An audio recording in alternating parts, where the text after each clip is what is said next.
విడు మొరటోడు అని వాళ్ళు వీళ్ళు ఎన్నెన్ని అన్న పసి పిల్లవాడు నవ్వాడు.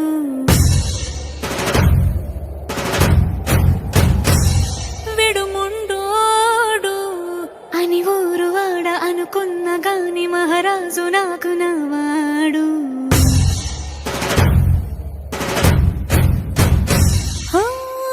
మాట పెడుసైనా మనసులో వెన్న రాయిలా ఉన్నవాడిలోన దేవుడెవరికి తెలుసును నాకన్నా.